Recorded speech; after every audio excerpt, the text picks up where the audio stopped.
وشر الأمور محدثاتها وكل محدثة بدعة وكل بدعة ضلالة. اللهم صل وسلم وبارك عليه وعلى آله وأصحابه أجمعين. أما بعد.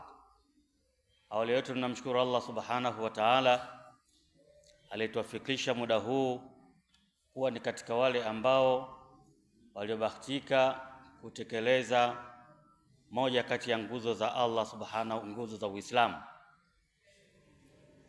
Tupo katika mwezi wa Ramadhani.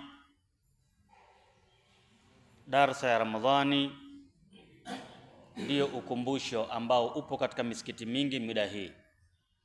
Awali yote nitoe udhuru, imamu alinitambulisha kwamba naitwa Abubakari, lakini kihalisia naitwa Abdallah. Shukran kwa hilo. Tupo katika mwezi wa Ramadhani. Vijana wameonyesha mwamko kupitia ibada ya saumu, wanatekeleza mengineyo kiacha ibada ya saumu, kwa maana wanatekeleza ibada ya sala mpaka sala za sunna, tarawehi na zinginezo. Allah atulipe katika hilo. Katika Qur'ani tunasoma katika sura ya 35, Surat Fatir aya 5, Allah subhanahu wa ta'ala anasema, ya ayuhan nasu inna wa'da Allahi haqqun fala taghurrannakumul hayatud dunya wala yaghurrannakum billahi al-gharur.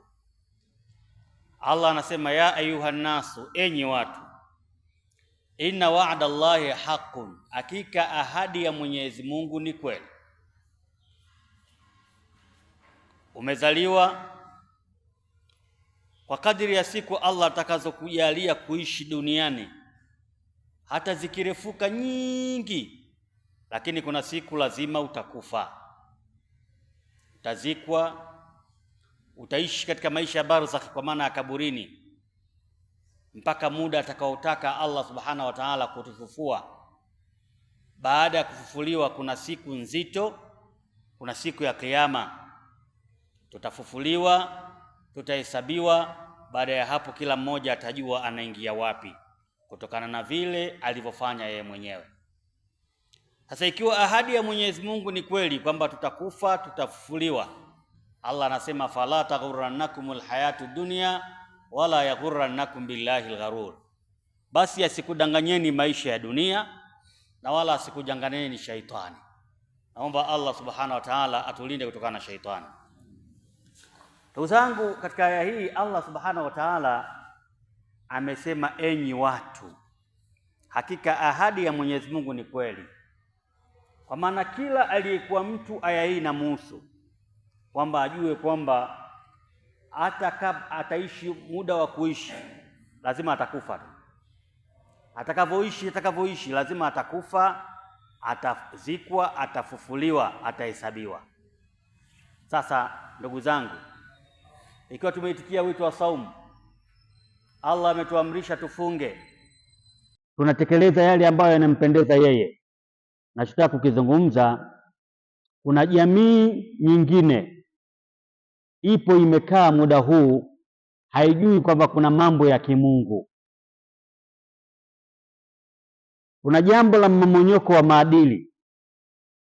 Viongozi wanalipigia kelele kila siku, viongozi wa kidini, viongozi wa kiserikali, kwamba mmomonyoko wa kimaadili, mmomonyoko wa kimaadili, kwamba kuna majambo yanakwenda ndivyo sivyo, hususan sisi vijana kufanya mambo ambayo mengine mpaka mtu unaweza ukastuka, jambo hili kweli amefanya binadamu?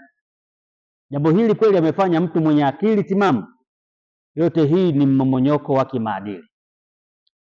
Sasa kama mmomonyoko wa kimaadili upo katika jamii ambayo tunaishi wote kwa pamoja, sisi wengine ambao tupo katika mstari wa kumtii Allah subhanahu wa ta'ala, tunachukua hatua gani katika hili? Naridhika kuona wenzetu wanakwenda kinyume, sisi tunajibidisha kutafuta radhi za Allah subhanahu wa ta'ala, tunaridhika na maisha haya? Huu ni mtihani. Huu ni mtihani. Kwa sababu gani? Kama shoti ya umeme imetokea sehemu, nyumba inawaka, nyumba moja, tunaogopea kwamba huja ikatokea na nyumba nyingine. Ndio maana ikitokea shoti ya umeme tu, basi katika eneo husika umeme mnakuwa hampati wote. Kwa sababu gani? Isije yale madhara yakatembea mpaka katika majengo mengineyo. Tunaomba Allah tunusuru na mabalaa kama hayo. Sasa katika jamii tunayoishi, Allah subhanahu wa ta'ala anatupa tahadhari katika sura ya 8 suratul Anfali. Allah anasema wattaqu fitna la tusibanna alladhina zalamu minkum khassa wa'lamu anna Allaha shadidul iqab.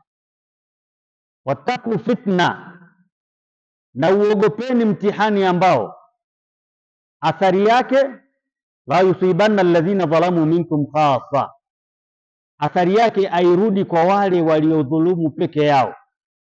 Hapa kuna upo kama huu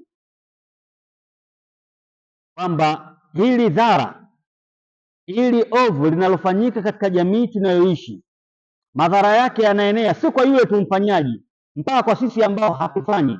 Basi Allah subhanahu wa ta'ala anasema ogopeni fitna kama hii, ogopeni mtihani kama huu. Watu wamesema kubwa zaidi mmomonyoko wa maadili katika jamii. Kuna wenzetu wanaishi maisha yasiompendeza Allah subhanahu wa ta'ala, na tabia mbaya siku zote inaambukiza. Tabia mbaya siku zote inaambukiza, na ndio maana kuna msemaji mmoja alisema wahdhar musahabata al-laimi fa innahu yu'di kama yu'di sahiha al-ajrabu. Alisema tahadhari kufuatana, kusuhubiana na muovu, kwani muovu anaambukiza kama vile mtu mzima anavyoambukizwa na mgonjwa. Sote hapa Allah ametujalia afya, alhamdulillah katika hilo. Akija mwenye ugonjwa unaoambukiza mathalan kipindupindu, hatutaweza kumwambukiza uzima wetu yeye peke yake kwa wingi wetu, bali yeye peke yake anaweza akatuambukiza sisi.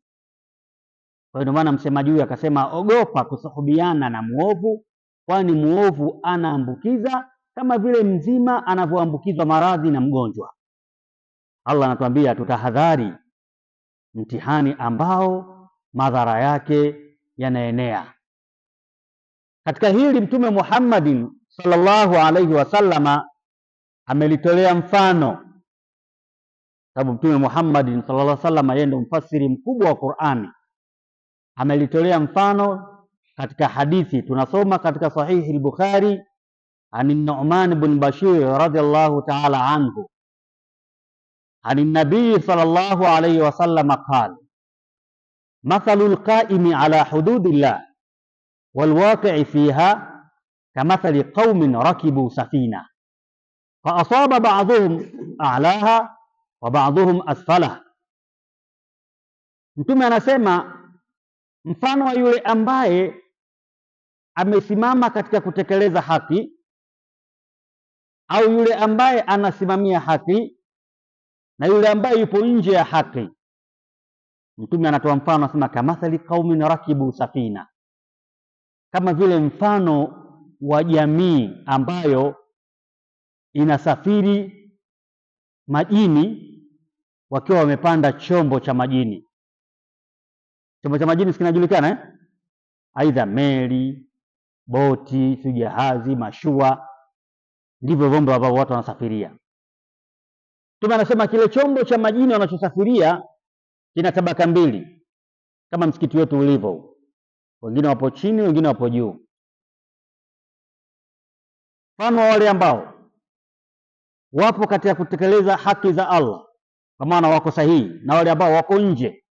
Mtume anatoa mfano kama vile jamii ambayo au watu ambao wanasafiri katika chombo kimoja. Kile chombo kina tabaka mbili, kuna walio chini na walio juu. Mtume Muhammad sallallahu alaihi wasallam anasema katika safari hii wale watu wa juu, wale watu wa chini, subhanallah, wale watu wa chini wakitaka maji, maru ala man fawqahum, wanapanda katika tabaka ya juu kwenda kuchukua maji. Kwa maana chini kule, sehemu ya chini maji hakuna, maji yapo juu. Mfano mfupi kama msikiti wetu, wanaotaka kuchukua udhu waliokuwa juu wakitaka wanashuka chini, sababu ndipo yalipo maji. Na kile chombo cha majini, Mtume anatoa mfano, wanasafiri, kile chombo kina tabaka mbili, kuna waliokuwa chini na waliokuwa juu.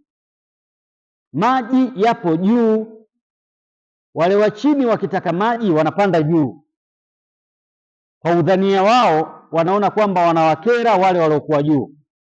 Kila wakienda, jamani, tunataka maji, tunataka maji. Baadaye wale waliokuwa chini, Mtume anasema, ikawajia fikra, wakasema, lau kharakna fi nasibina kharkan, hivi mnaonaje kama tukitoboa katika sehemu yetu hii tundu ili tupate maji? Kwa sababu waliokuwa juu na waliokuwa chini, nani yuko jirani na maji? Waliokuwa chini, si ndio? Sasa wao wakaona sisi maji haya hapa jirani, lakini kila time tukiyahitaji tunapanda juu. Sasa mnaonaje tukitoboa hiki chombo, maji tutapata kwa urahisi na hatutawaudhi waliokuwa juu.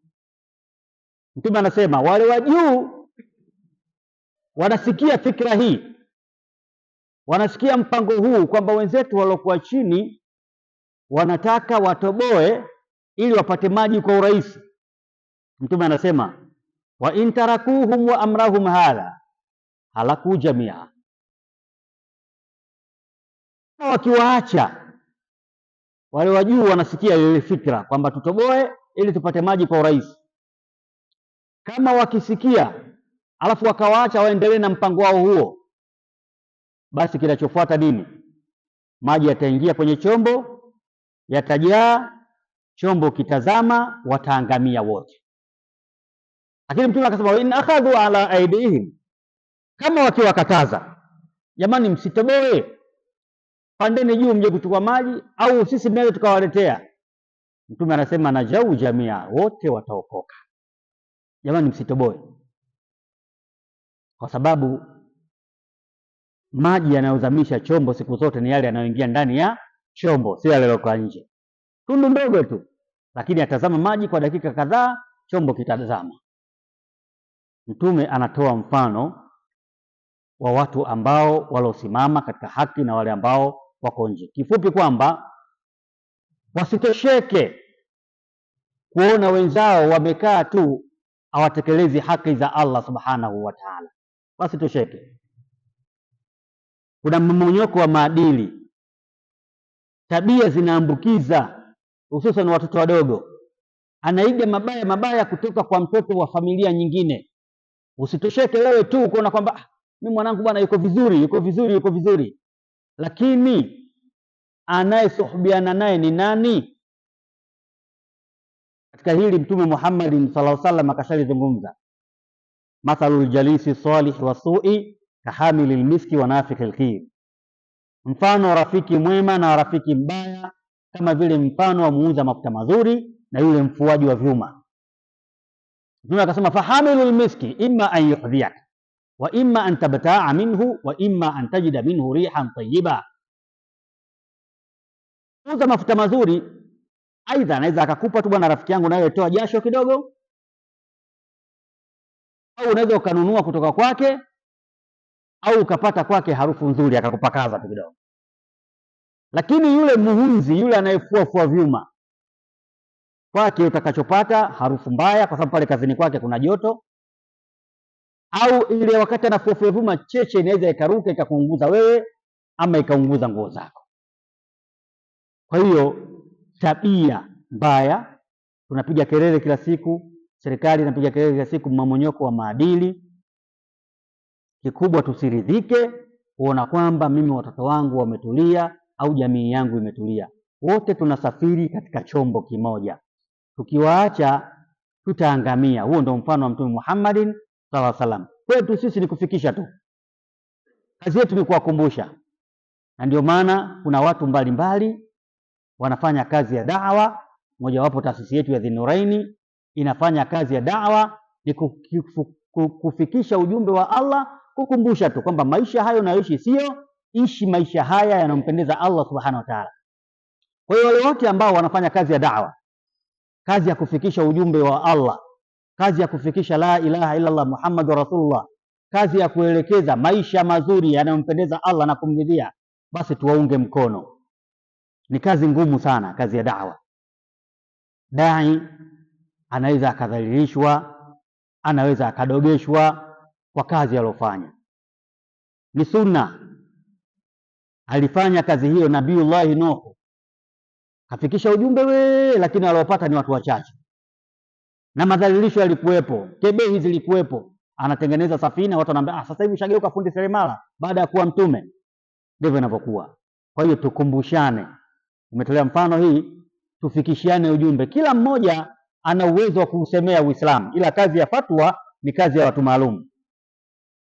Kila mmoja, tumekaa katika vijiwe, tumekaa makazini, tumekaa katika shughuli zetu biashara, imefika wakati wa swala, basi la msingi ni kukumbushana, jamani, time ya swala, twendeni tukaswali. Hapo unakuwa tayari ushafikisha ujumbe na Allah anakulipa kwa nia yako nzuri. Twendeni tukaswali, yaani uwe uradi wako, twendeni tukaswali. Wewe unaonyesha mfano, unaenda kuswali, na kauli vile vile unasema twendeni tukaswali, tukaswali. Uja mmoja wawili wakaathirika kupitia kauli hii, Allah akawapa taufiki na hidayah, nao wakaungana na wewe.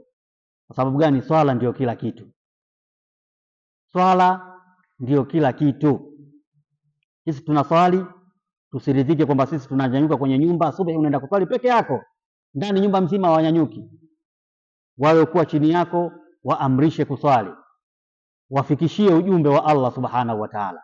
Kwa nimesema mafundisho ya mtume, mafundisho ya Allah, anatutahadharisha. Kama unaona kuna mtihani ambao madhara yake yanarudi kwenye jamii, basi mtihani kama huo uogope. Wewe fikisha ujumbe tu, sema, kumbusha. Hakika ukumbusho utawafaa wenye kuamini. Hiyo ndio mada yetu na ndio ukumbusho wetu wa swala la asri. Tumuombe Allah subhanahu wa ta'ala atuwafikishe tuweze kukumbushana katika kheri, atuwafikishe tuweze kukatazana katika shari, atuwafikishe tuweze kupiana hidayah na taufiki katika mambo yanayompendeza na ya kumridhisha Allah subhanahu wa ta'ala. Subhanakallahumma bihamdik, ashhadu an la ilaha illa anta, astaghfiruka wa atubu ilaik.